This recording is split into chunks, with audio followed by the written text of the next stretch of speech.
Quiet on the tropics right now. We'll take a more detailed look at it in just a moment with a major hurricane in the East Pacific. For us, though, quieting down through the rest of this evening. We're under mostly clear skies now. All of our rainfall gone.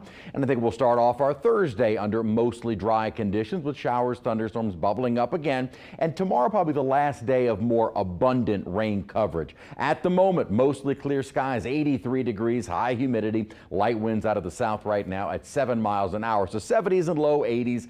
Unfortunately, this time of year, the only thing we can really change are the temperatures. Humidity doesn't go anywhere at all. So our better rain chances stick with us through Thursday. That's really the only chance to cool down. So with less rain and heading into Friday and especially this weekend, we will be getting hotter. But not only that, with an upper ridge building in, high temperatures are going to be running well above average. We are quiet out in the tropics, as I mentioned, and that looks to be a trend which continues for probably the rest of the month of June, maybe even the first several days of July. That's great.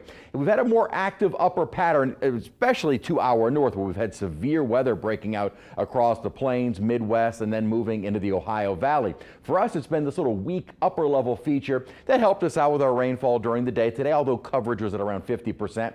This upper disturbance with the upper troughing will still be in play, I think, tomorrow to keep our rain chances above the normal just daytime heating variety. That, though, starts to change that upper pattern as we'll see kind of a shift from upper troughing to upper ridging. This is what will start heating us up under a dome of high pressure. You can kind of get like a hot ridge with compression of the air, which heats up. Not only that, the position of the high will keep all of these little areas of instability, which will help trigger more rain moving up and around us. Now that could change as we head into early next week. With the position of the high moving more toward the east coast, that may start to allow these little disturbances to kind of rotate around, come across Florida, and move right into the central Gulf Coast. So if that is the case and we can get some of those disturbances, then we might see an increase in our rain chances more toward the middle of next week. But as I mentioned, the building upper ridge means hotter temperatures. This will really send a surge of very hot and humid air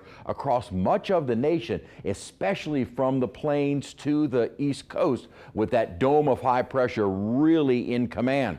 For us, though, a little bit above average, but it's something we're pretty much accustomed to. Not quite the fact for folks up to our north. Still some ongoing severe weather north of us. We have since settled down, and the model not initializing perfectly as it thinks there are some storms coming out of Arkansas right now. That is not the case. So we stay quiet overnight tonight. Morning, I think, will be relatively dry, but I think as we've seen the last several days, even before noon, we start to see some showers and thunderstorms bubbling up, and even more so during the afternoon and then early evening hours.